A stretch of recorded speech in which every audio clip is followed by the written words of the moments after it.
on it.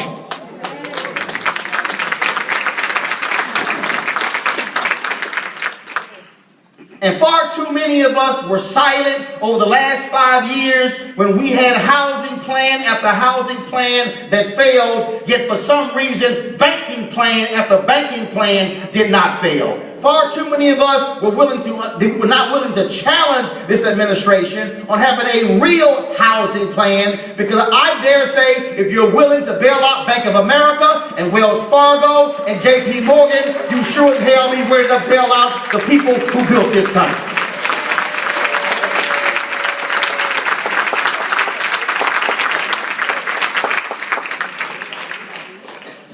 We have allowed ourselves to get satisfied simply with the election of a black president as opposed to what is the return on the investment of our votes.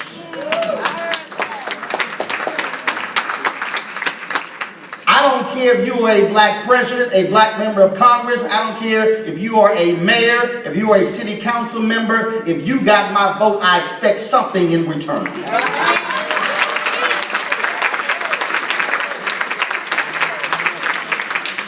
And so all too often we have accepted cheap talk over real plans.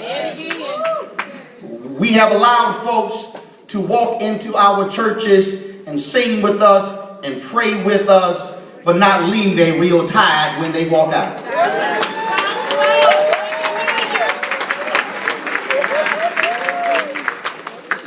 See, excuse me if I'm operating from the point of view of being unapologetically black, because too many of us are apologetically broke.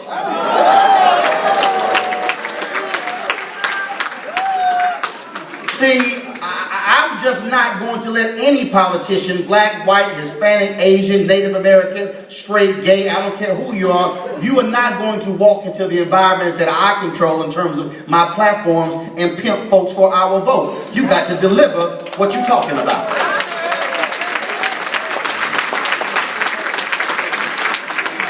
And what this requires is a change of attitude for many of us, because we have gotten so happy just having an elected official in our presence. No, you got to mean something. You got to be about something.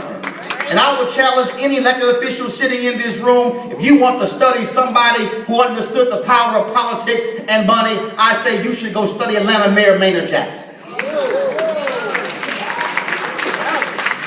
We have a situation where you have minority business owners who get city contracts and county contracts and state contracts, but they don't have the economic resources to float their employees for 90 days to 180 days for your check to come in. And what too many politicians have not done today is go to those same banks that they're putting their money in and say, this person has a contract, you should extend them a line of credit to float them until we pay them. Now I know some folks might say, well, no, we really can't do that. Oh, actually you can if you have the courage. Because in Atlanta, it's exactly what happened when they rebuilt the airport. When Maynard Jackson was mayor, he called the banks in and said the very same thing. And as those banks said, I'm sorry, Mr. Mayor, we can't do that, he said, fine, no problem. Pull the city money out of their banks.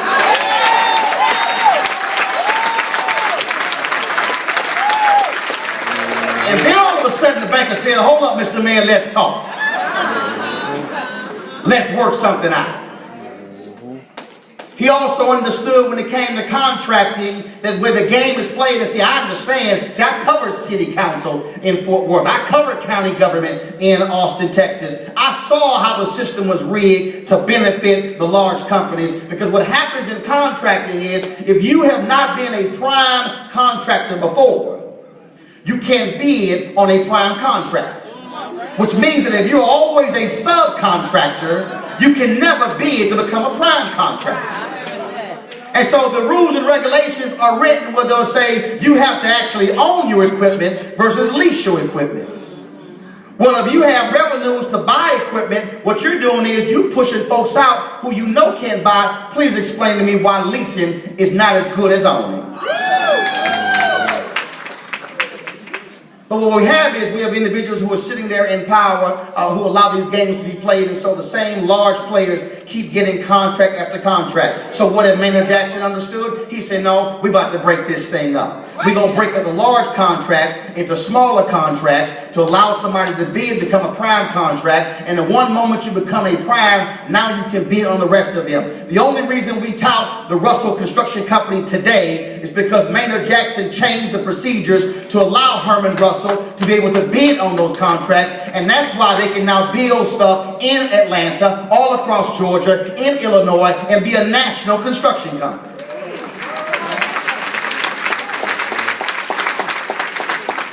He understood, how do you marry politics and economics? And that's why it was no mistake that when he left the mayor's office, not a single major law firm in Atlanta would hire him as a partner, because they were still angry at this black mayor chose to have the audacity, the unmitigated gall to lead them out of economic apartheid. See, what I need for us to understand, it is not simply a moment to celebrate and stop working by saying, well, somebody black was elected. No, that's some work after they've been elected. So I can show you a whole host of folks who were elected as mayor and this and that, and nothing changed. But this is not just about in terms of black elected officials. It also means for anybody else, because if you say you are willing to fight everybody else, well, you got to prove it. You got to, I'm sorry, I got some relatives from this. You got to show me.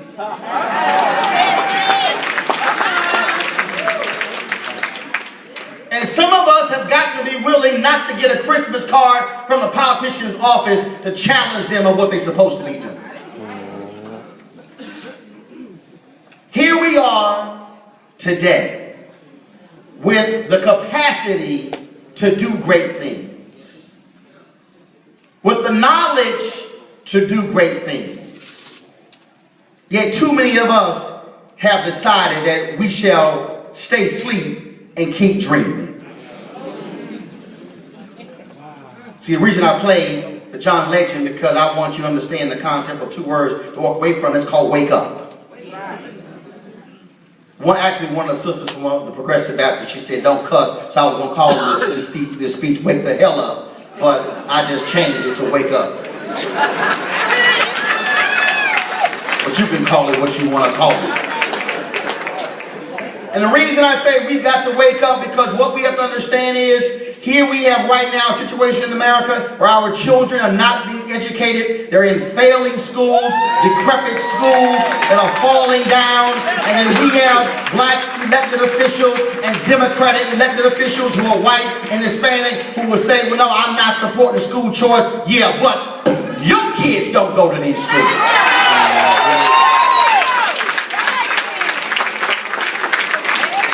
I had somebody tell me, they said, well, you know, man, look, you out there, that's for the Koch brothers and everybody else, you supporting school choice. I said, no, I have the choice not to have my nieces and nephews be in a failing school. And then somebody told me, they said, well, I mean, that's, so you part of, you on the Michelle Reed group, Students First, and man, you bad for that. So let me tell you something. I said, don't ever come up to me telling me what I shouldn't do or what I should do. I said, I support public school, private school, home school, charter school, online school, magnet school. I don't care what school you want to go to, I'm down with it. As long as our kids can get educated, I'm down with it.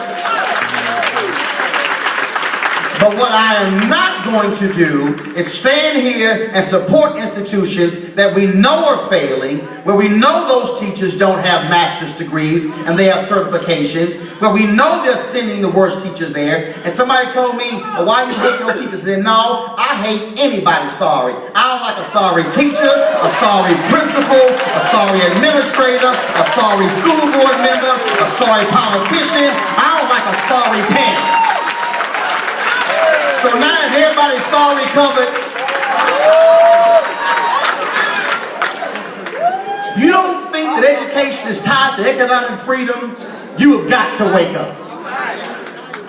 Because we can't have a discussion about economic freedom for our families if we are not confronting the reality of what's happening with education. And when I say wake up, that means you got to have the same attitude our ancestors had when you had black parents in the 1950s who said, I got a first grade education. I have no idea what's on a sheet of paper, but your behind is going to school. And you got some folks sitting in this room right now, you had 7, 8, 9 brothers and sisters, and every single one of y'all graduated and went to college, yet here we are today allowing our nieces and nephews and brothers and sisters to have school to be an option as opposed to being mandatory.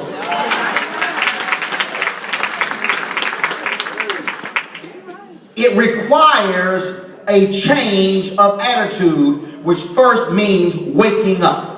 Waking up to what is not working. Waking up to what is failing. And when I say shut down failing schools, I believe if it's working, what you should do is replicate it. But if it's not working, it's got to go. Because for some reason, for the stuff that's not working, they look like, the schools look like the folks we look like. Largely black and brown, that's what these schools are looking like.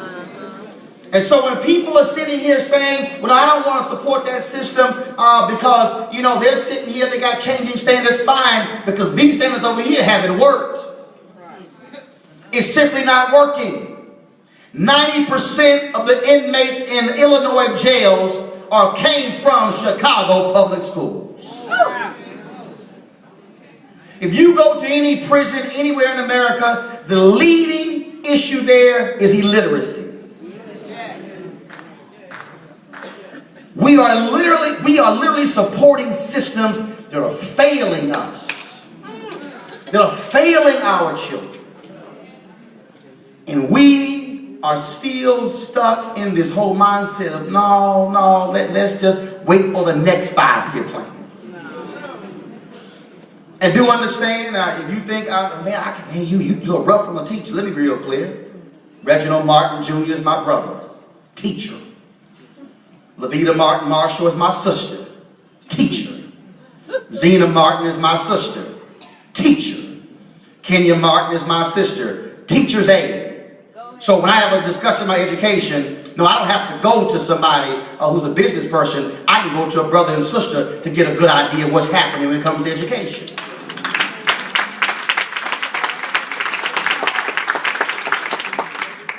We are going to change the direction, the trajectory that we're on. It is going to take this generation to stop coming to events like this and reveling in the past and use these events as personal state annual addresses.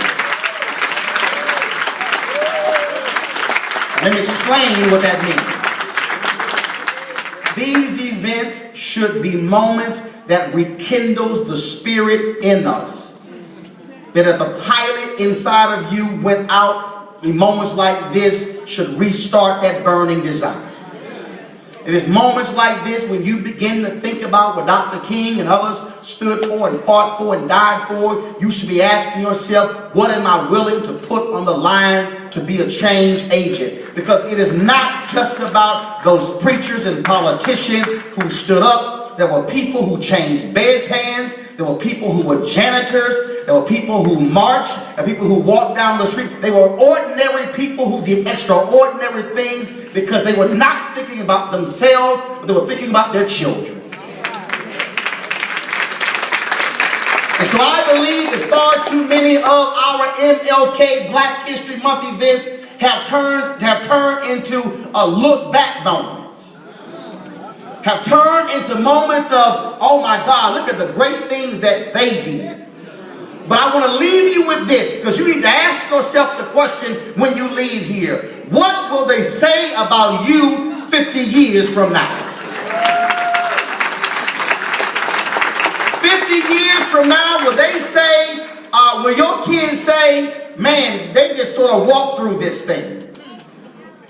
It will be an embarrassment 50 years from now if they are celebrating then Fred Shuttlesworth, Dr. King, Andrew Young, Ella Baker, Constance Baker Motley, Fannie Lou Hamer. It will be a shame 50 years from now if they're celebrating them and they skip over this generation.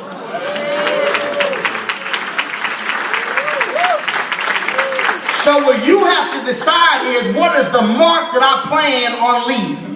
What am I going to do to be a change agent? And I